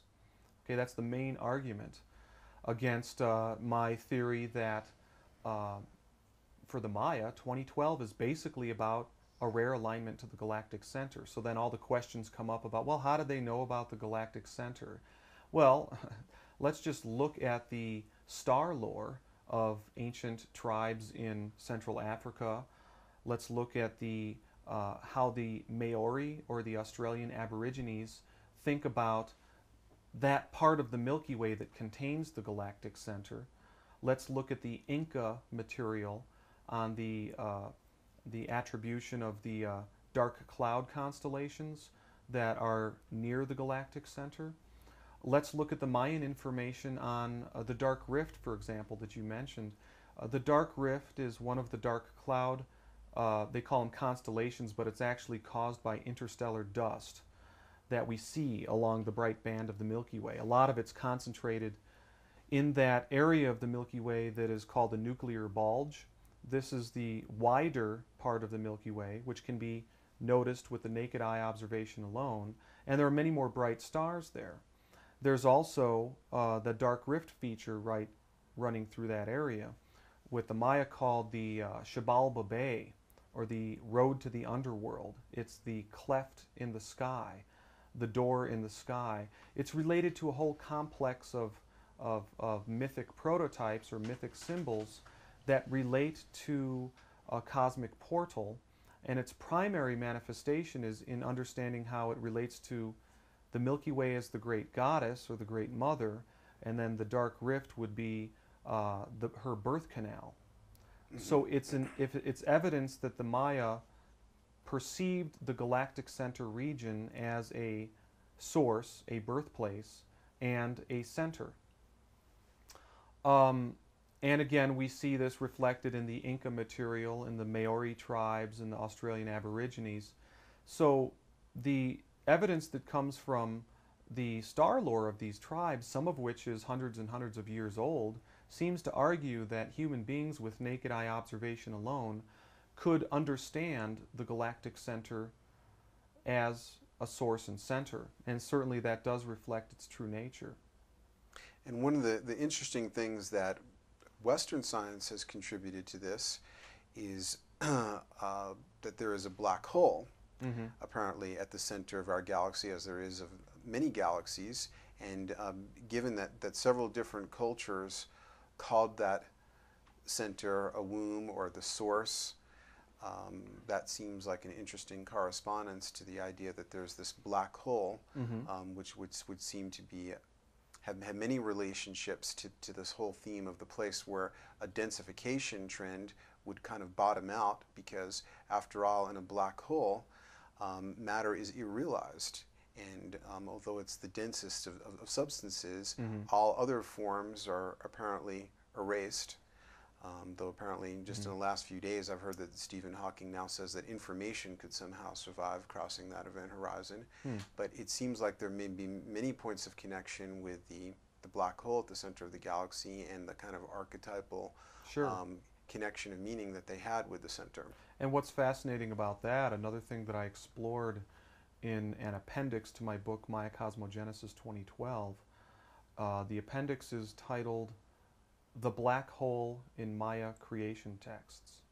Mayan epigraphers, hieroglyphic experts, they've deciphered a great deal of information around these creation texts. They are hieroglyphic texts that are found carved in stone, and they are describing events relating to the creation of the world and the subsequent recreations of the world. Remember, in the Maya creation mythology, there's a series of world ages. In fact, there's a series of 5 world ages. Each one lasts about 5,125 years. That is a significant period of 13 Baktuns within the Mayan long count calendar.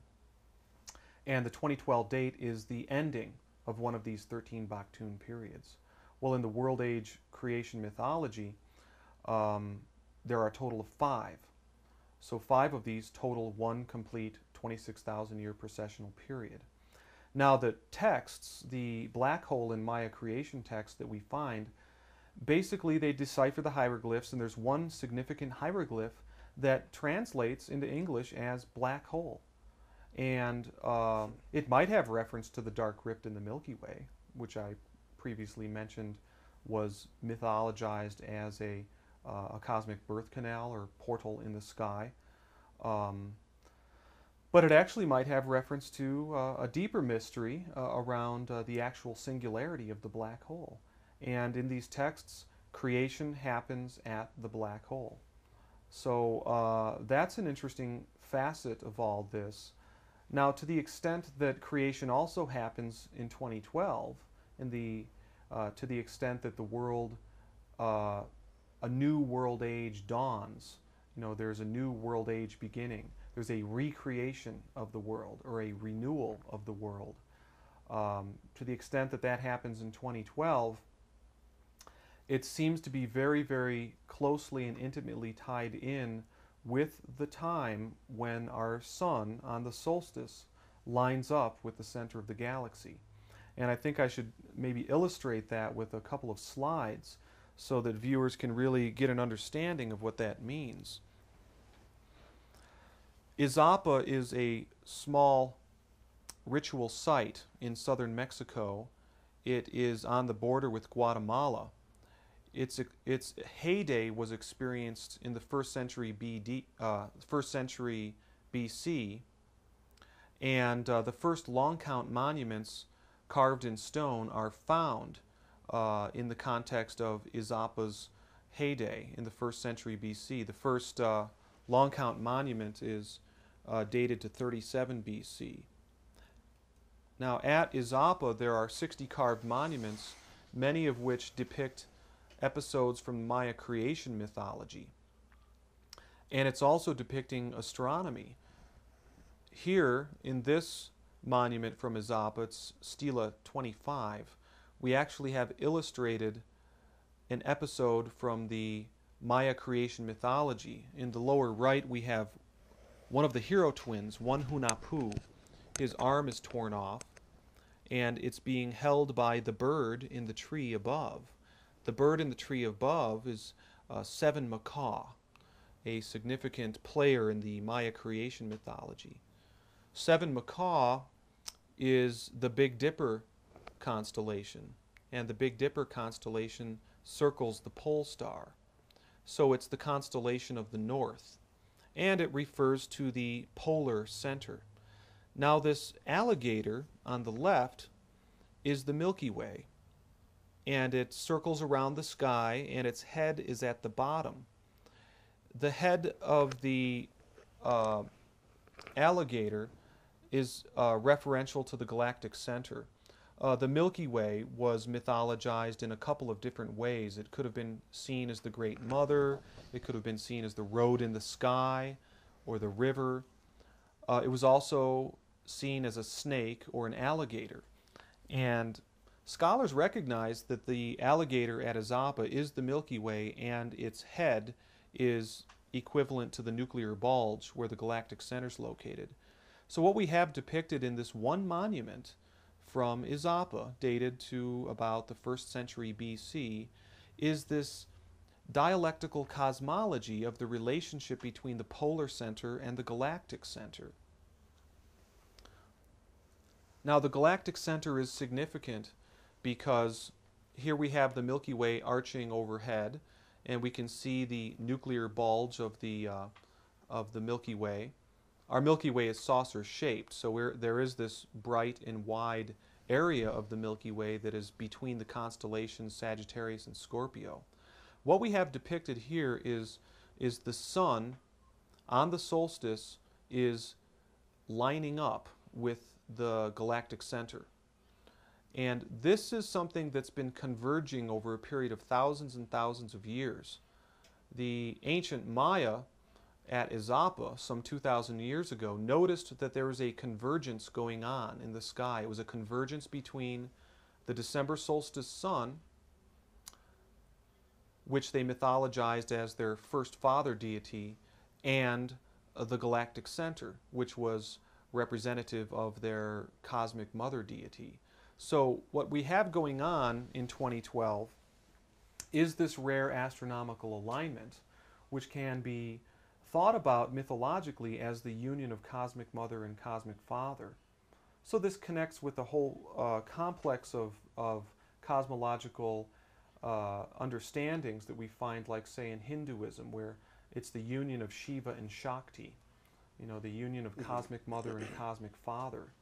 And this also relates to the historical cycles that you were referring to and that Rianne Eisler referred to in The Chalice and the Blade, that we've basically descended into a approximately 6,000 year period that we identify as history, where the feminine is increasingly repressed. And there is a wonderful book called The Alphabet versus the Goddess by Leonard Schlein, and he basically points out that in every case when a culture adopted a written alphabet, suddenly there could no longer, the goddess disappeared. Women could no longer participate in religious rites. The feminine in every way became repressed. He related it, his theory was that it related to the adoption of written alphabets, which changed the hemispheric dominance to the more masculine left hemisphere, that's more hierarchical, more dominator-oriented, more interested in linearity, and therefore it would be more antagonistic to this kind of circular model of time. And out of that mind frame, we would, you know, have some kind of text that would, you know, dominate everything, whether it was a religious text or the Communist Manifesto. In the beginning would be the word, and even the clerics would tend to adopt the colors of pen and ink. But now, as we are lining up with this galactic center, we're also seeing in culture some empirical evidence that the archetypal relationship between masculine and feminine seems to be in a state of very dynamic shifting right now. And we see many cultural evidences of that.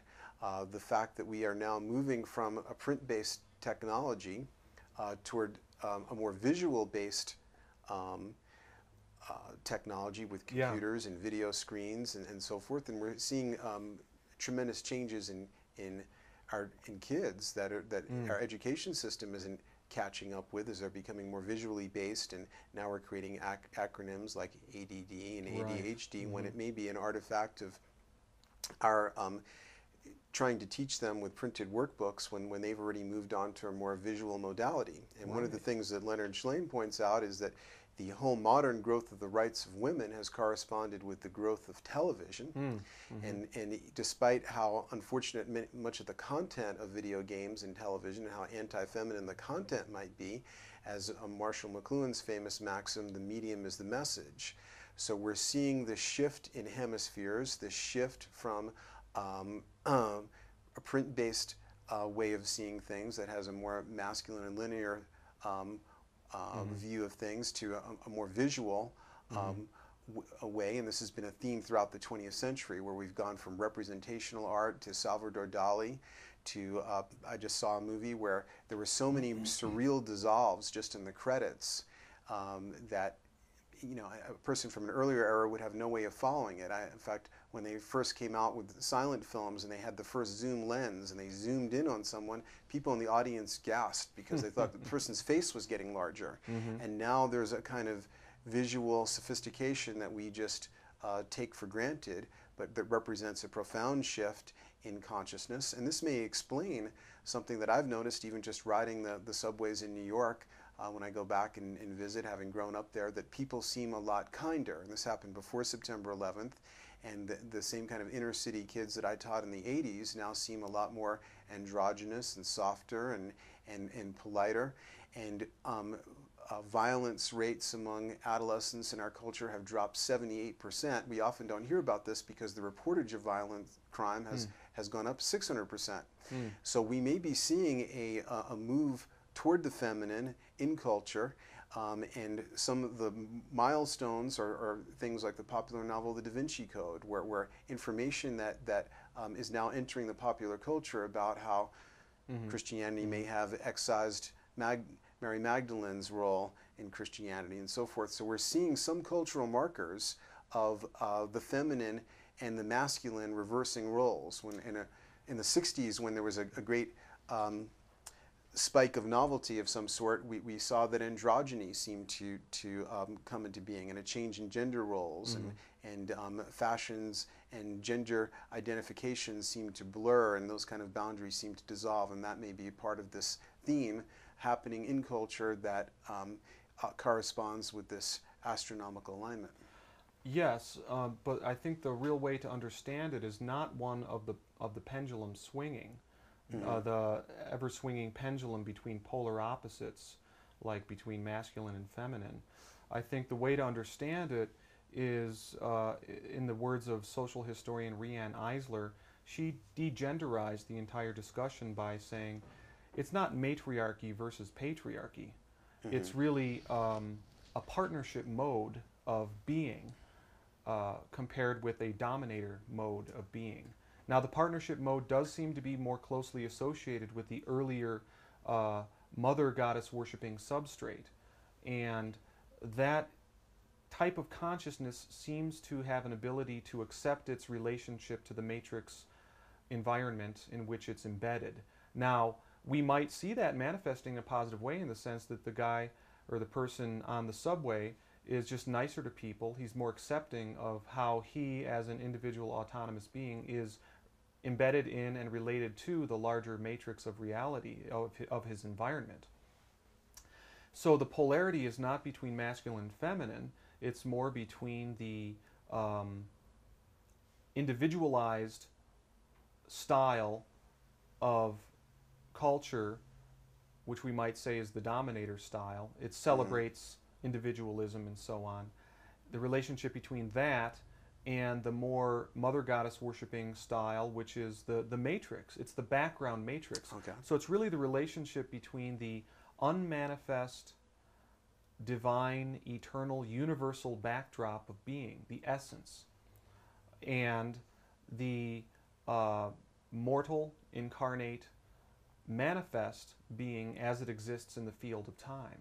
So, for example, Fritjof Capra, in his recent book, The Web of Life, where he talks about nature and systems theory and so forth, talked about two great tendencies in nature, the self-assertive versus the integrative. And Western culture, of course, is characterized by, preponderance of the self-assertive is the thing that we tend to celebrate. Sure. Would those two variables correspond to? To some extent on a psychological level, but I think the key thing to understand is that the finite and the infinite backdrop are not polar opposites, because the finite is embedded within the infinite as one of infinity's possibilities. Infinity can make itself finite. That is one of its possibilities. So it's like finitude and individual incarnated manifested souls or beings come out of infinity. But in so doing, they don't necessarily have to be alienated from their rootedness in that divine matrix. I think it's a question of becoming transparent to the eternal shared backdrop from which we all come ultimately as expressions of consciousness. And in doing so, we can sort of open up a conduit into the cosmic center and source, you might say, and see in each other reflections of our own true selves. I think this is the basis of the beginning of a new style of culture that would be more partnership-oriented, but it's interesting how it all does tie back into the galactic alignment, because the galactic alignment, remember, is about this connection between our local sun and the great cosmic center of the galactic center, which could be seen as the more pervasive backdrop. So it's a direct progression from the Copernican view that would be seen as the most egocentric to a more integrative view where we're seeing our relationship to the galaxy and to exactly. the rest of the universe. It would be a step that the Aesopian cosmologists took, going from a polar-oriented cosmology, one that, you know, in that image of the carving that I showed, the polar cosmology was a more limited framework, going directly to this galactic understanding. But what I'd sort of like to bring it back to as well is the importance of an acausal domain to this entire discussion, which I think you can continue to elucidate even more. It has to do with the misunderstanding that what I've shown in terms of reconstructing ancient Mayan cosmology demonstrates that the 2012 date is anchored to this astronomical alignment. Okay, so then the next thought is that this alignment causes human transformation. I don't think that has to be what it's about. I think that all true change comes from the spiritual domain. What the alignment, the empirically observable alignment in the sky can be, is an outer symbol, an expression in the physical domain of something that's basically going on at the same time in tandem on a spiritual level. So there's this spiritual revolution that's taking place. There's, you might say, a spiritual realignment to our inner cosmic source and center. Its outward symbol can be the galactic center, but what it's really about is we're coming back into alignment with our eternal, universal, unmanifest backdrop. Now, the thing about that is that we can resist that, and that can give rise to all kinds of problems. Or we can allow it to be, and in so doing, we can embrace our deep interconnectedness, recognizing that all human beings do indeed spring from the same source. So this would relate, for example, to the Homo Gestalt archetype, where we see egocentrism having kind of bottomed out, that now there starts to be a much interfacing between individual consciousness with the novelty conserving reality that the individual consciousness is retained, but now it becomes far more aware of all the other psyches and consciousnesses that are out there. And like you said earlier, cultures as a whole go through their own life process too. So in the same way that each manifest ego will die, the life wave of a culture as well, does not last forever. You know, so it ultimately comes to how does a culture relate to its eternal source.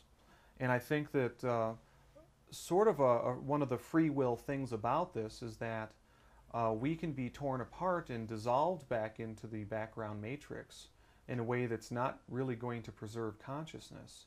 Or we can take the next evolutionary step and allow our mortal manifest egos to become transparent so that we can, even in retaining our individual finite selves, perceive, it would be a higher consciousness perception, but we would perceive our eternal background at the same time. So again, it's about the relationship between the finite and the infinite. And what's interesting about the Mayan calendar and the prophetic aspect of it is that it seems to leave a lot of room for indeterminacy, because although they ended at this particular date, they supply no content about what's supposed to happen. And that seems to create more room for indeterminacy. And it seems that as we line up with that evolutionary spiral and more dimensions become available to us, that then there is more room for free will to blossom. And it's sort of as an analogy, if you're driving on the highway, you have a very limited amount of free will. You can like go forwards or backwards, or you can change lanes and that type of thing. But the gravity and then the mechanical rules of the car limit your free will. And if the car stools, and your free will becomes even more limited. If you were then to go into a helicopter, you would now have somewhat greater range. You'd still be bound by gravity, but you could travel into more dimensions and of space and that type of thing. And it seems that even with the densification that was represented by technology, that we have now created more room for free will. So we see a way in which technology seems to be paralleling this trend. The inventor of the helicopter, Arthur Bell, came to a similar conclusion about free will as I've come to, that it's there, but it's a more fragile and temporally vulnerable phenomenon than we might think.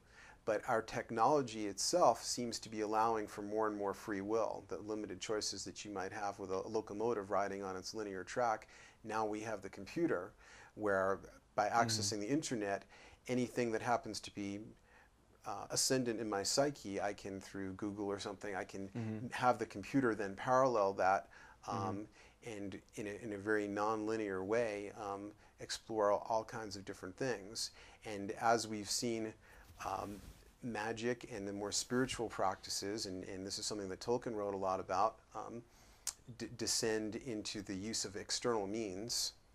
And in some of his letters to his son Christopher as an RAF pilot, he talked about how unfortunate it was that we were using Mordor gadgets to defeat Mordor. And that basically he thought that all the reliance on technology and external means was part of this darkening trend. And he also saw the procession of the ages as well. But in the 1990s, it's been pointed out that while the value of the industrial production of the United States increased, tripled more or less, that its physical weight decreased by 40% or so, as less pig iron was created and more pixels and more intellectual property in the form of zeros and ones. So it seems that even technology, which in the past, as you've pointed out, limited us or replaced psychic functions and in some ways made us weaker, now seems to be kind of etherealizing itself and making us more integrative, as things like the internet, an artifact that was originally created by a Western mind that wanted a way for technocrats to be able to communicate after a nuclear war, has now unexpectedly become this tremendous engine of novelty. And it seems that technology itself seems to be recapitulating some of these trends. Well, fascinating. Jonathan, I want to thank you for joining me on this amazing discussion. This is the first in an ongoing series of discussions that is called Dialogues on Prophecy and the End of Time. So thank you for joining us.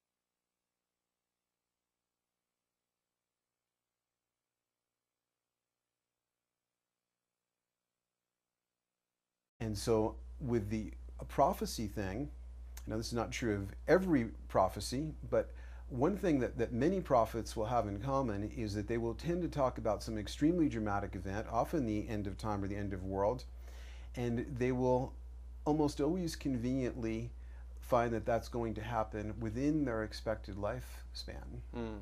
Because individual death, which is an irritating and unsettling and anxious possibility for some people, not for me fortunately, and not for some others, but for many people it is,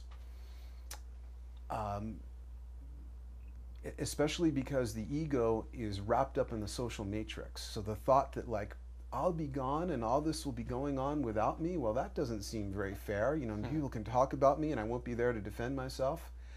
But if everybody's going to sort of check out together and it's all going to happen to everybody at once, well, that's a lot more satisfying to the ego. And then if you add on to that some sort of version of the rapture, which is nowhere to be found in the Bible, but is immensely satisfying to the ego, because you have some kind of paradise that you're going to be going toward. And especially like with the idea of the rapture, where the kind of people you don't like, who aren't part of your church, are going to get left behind and have to deal with the Antichrist. Well, this is really very satisfying. And projections tend to be satisfying. And so there tends to be this confusion and fusion of the eschaton of the species and the individual event horizon of death. And years after I had this theory, there was an interesting anecdotal support of it. There was a woman who is a psychic in the early 1960s and who is very famous in her prophecies, or she had some sort of column that was syndicated in many newspapers. It wasn't Jean Dixon, however, who was the most famous newspaper syndicated psychic of that era. And I can't recall her name, but she had a vision that there was going to be the earthquake that was going to destroy California, basically. And after her vision was printed in the newspaper column, other psychics in copycat fashion started to pick up on this date and also say that the great earthquake would come on this date. She, however, was apparently very sincere in her belief in this particular prophecy, because at great expense she moved her whole family from the Bay Area to Nevada. Well, when the day arrived, there was no earthquake, but she died of some rare disease. And so this is a large part of what I think is going on with prophecy. And what we have to, the difficult task that we have before us, if we're going to look at the future, is to try and sort out projection and what motives our individual personality might have, and how can we get at, is there any type of signal coming back to us from the future that we could correctly interpret without projecting something that would create an illusion. So in the case of this particular psychic, one would have to distinguish between the possibility that it was a self-fulfilling prophecy, like the day came along and her psyche had to create some situation in order to fulfill her philosophy or her prophecy, even if it was just on the personal level of the end of her own life. Or it's either that... This is this dead Swiss guy who reached manhood in the 19th century going to tell me about the weird obsessions of this adolescent Jewish kid from the Bronx. But I pulled out the index volume and I see, wow, he's written a book called UFOs, A Modern Myth of Things Seen in the Sky. Well, that's a direct hit because all of these stories had some kind of UFO connection. So naturally I pulled out that volume. And then to my amazement, I discovered that one of the movies that had gotten all this started was a British science fiction film, black and white, made in 1960, called Village of the Damned. It was later done as a remake with John Carpenter in 1995. And that was the one where it was released just a few weeks before Christopher Reeve had his tragic accident. He was a star in that film, and there's kind of a strange connection there. And to my astonishment, I saw that Jung had done a huge study of a British science fiction novel called The Midwich Cuckoos by John Wyndham, which was the novel that the movie was based on. So it was almost as if he was standing over my shoulder and saying, like, yes, I was interested in that one too, and here's what I thought. So it was a series of synchronistic messages that really brought it home to you that this was an area where you were going to find some important information. And that's a sign when you're on the right track or on some kind of a track, is that it will tend to create synchronicities or serendipitous discoveries and that type of thing. But I'll get to the second part of your question about the psychology of prophecy and how people's psychology affects their sense of prophecy, because I think we should talk about the unreliability of this subject in some ways. I think that philosophers, psychologists, neurologists are all pretty much in agreement that all perception is a lot less reliable than we might want it to be. And if we consider even what we consider the most objective of perceptions, the fact that I'm looking at you right now and I feel I'm seeing a real person and so on. But what's really happening is I'm seeing ambient light bouncing off the topography of skin, hair, and clothing. That's being reflected and it's entering my eye through a simple convex lens, so it's appearing upside down on the back of my retina. Mm-hmm. And then neurological processing has got to turn that right side up and do various other things with it. And it takes a substantial fraction of a second for all that to happen. So basically what I'm actually seeing is a neurological reconstruction of a past event. And although this is happening internally, and all perception is internal, I believe that I am objectively witnessing something outside myself. And of course we know that we're subject to various optical illusions and that imperfections in our eyesight and in our visual processing can distort what we think we see. Now that's just when it comes to the five senses. Now when we start talking about prophecy and about things that have a highly emotional charge, now we become subject to what psychologists call projection. And with projection, perception becomes a whole lot more unreliable, and this confusion of inside and outside becomes heightened. So for example, a man is walking down the street and he sees a beautiful woman, and he immediately feels this surge of emotion and believes, she's my soulmate, I've known her from other lifetimes, I can feel it. Now, although I wouldn't rule out that could be the case in some rare case, but more likely it's a projection of what Jung called the anima, which in a man would be the feminine part of his being, which he might be very likely to project onto, say, a beautiful woman. And the hook for the projection might be nothing more than visual parameters of a certain body type and so forth. And he will be filled with a conviction that eternal recurrence, I've known her before, I was meant to be with her. And in a sense it's true, but we sort of have to interpret it several levels of metaphor to really get at the truth, which is that he may be seeing part of his own being, and therefore of course he will feel that this has always been my companion, I've known this from other lifetimes and so forth, because of this projection. Now when we start talking about prophecy, and particularly prophecies about the end of time, now we have something that also has a highly emotional charge, and where there tends to be, I believe, an intense confusion of inner and outer. And the emotionally charged inside event or constellation complex that will tend to get confused with what's attributed to a future outside event, the end of the world, is the intense anxiety that we feel about our personal deaths. Now there's a reason why personal death, individual death, and eschaton, or the end of time, would tend to get confused, because there's a certain parallelism going on between them. like a fractal where the small part recapitulates the whole. The life cycle of the individual in some ways recapitulates the life cycle of the species, because every species has a kind of start and an end. They believe that the average lifespan of a species is 100,000 years.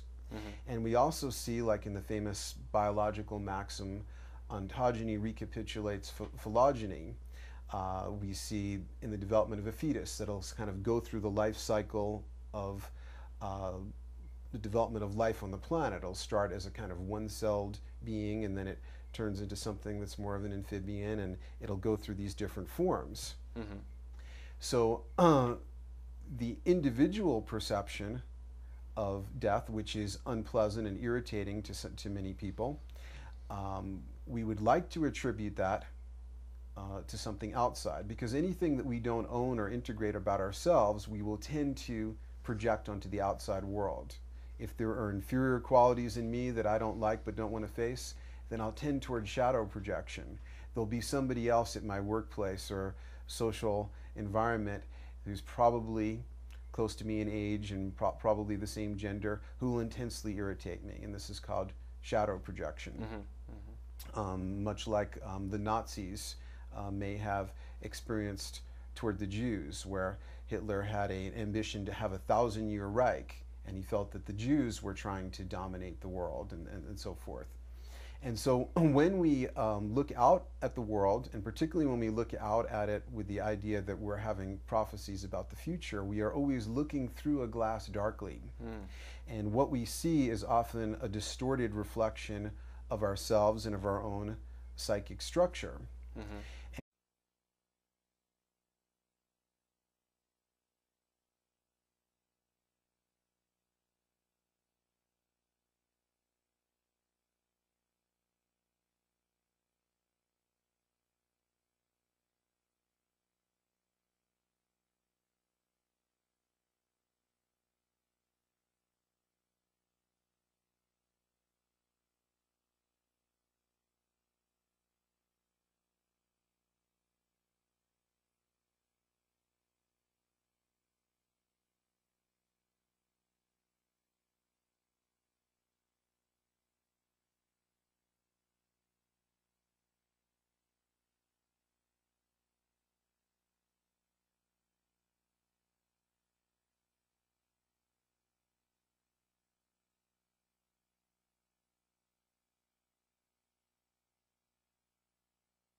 Hello. Welcome to a multi-part series called Dialogues on Prophecy and the End of Time. I'm John Major Jenkins. Today, Jonathan Zapp, a philosopher and teacher and man of many thoughts, will be sharing his insights. Welcome, Jonathan. Thank you. Just to get us started, I'd like to ask you a two-part question. How did you get started in this work, and how does human psychology affect people's understanding of prophecy? Well, I got started on a formal basis in the late 1970s. I was 19 years old. I'd been befriended by the chairman of the philosophy department, who allowed me to study what I'd always been interested in, which was the strange and the anomalous and the hard to explain. And after a couple of projects, I took on a third project that's defined a large part of my life since then. And what I wanted to find out was why a couple of particular science fiction movies and stories had a tremendously powerful effect on me. It wasn't really clear why, but they seemed to stir something deep inside. And the path that I was following, and I think it's the path that you followed and that a lot of thinkers have followed, is something I've since called the path of the numinous. Numinous was a word that Jung used a lot. Numen means spirit, and so something that's numinous is something that's imbued with the spirit or that lights up with an uncanny significance. Carl Jung, the Swiss psychologist. Exactly. Yeah. And what I found is that by following those anomalous objects and sort of following them down the rabbit hole, but hopefully without losing all of our powers of discernment, that you can arrive at some interesting vistas of awareness. Mm-hmm. And so the way I got involved with Jung, it was actually, I have to give credit to my mother, who was a psychologist, and telling her about this project that I was going to do with a science fiction story. She said, well, you should really read about Jung. At that time I pronounced it Jung, and the collective unconscious. And I remember going up to the second floor of the school library, and there were all these impressive black volumes, the Princeton Bowlingen edition of Jung's collected works. Mm-hmm. But I might have been looking at them with a certain skepticism, because I'm thinking, what is... Or that she had some kind of authentic information from the future and was making an accurate prediction that she was going to die on that particular date. And right, and of course we can never really know. The third possibility would be the one most convenient for my theory. But the way of trying to figure out where the species is heading, that I employ, we'll kind of start with an analogy. Let's say we wanted to find out where John Jenkins was heading in his life.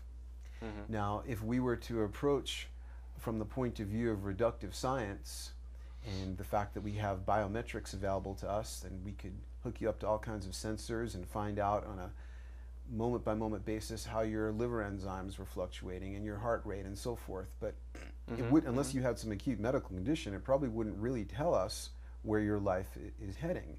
And often we try and use tools like databases and economic trends, and people look at all kinds of different things to map out the future. The source that I would want to use, if I were trying to figure out where you were going, if I could have only one source of information, might be your dreams. Because the dreams may show an underlying mythology, an underlying kind of archetypal pattern that your life is trying to unfold. It's not going to tell me when things are going to happen, but it may show a deep pattern, a global pattern at work. So basically what Jung said is that what dreams are to the individual, mythologies, which often are derived from people's dreams, are to the collective. And mythologies are not things that are occurring only in the past, but are happening incredibly in our society, especially with all the media that we have available. But they're occurring in things like science fiction movies, and also in people's dreams, in ideas that religious cultists may have, and so forth. Didn't Carl Jung himself have a series of more or less prophetic dreams on the eve of World War I? He did, and you can see pictures of it in some of the illustrated books. He saw like a bloody cross in the sky. Also, before World War II, he was working as a psychoanalyst in the Weimar Republic, pre-war Germany, and he noticed that a lot of his educated, highly civilized German patients were dreaming about Wotan, a god of war. And he called this phenomenon Wotanism, and he was able to roughly predict that somebody like Hitler was going to emerge and be the focus of this warlike spirit that was going to come out. So by looking at the mythologies that are in the ascendant in a particular culture, and using the tools of dream interpretation, using the tools of metaphorical analysis, we may start to see a pattern. What's happening down there in the tectonic plates? What's really happening? What is the prime mover that other trends may be more superficial symptoms of, like economics and so forth, though some people will believe that economics or certain historical forces are the prime mover. But when we look out at the world today, and the deeply troubled world today, and we look out at things like environmental problems and political problems and economic problems, ultimately all of these problems have a single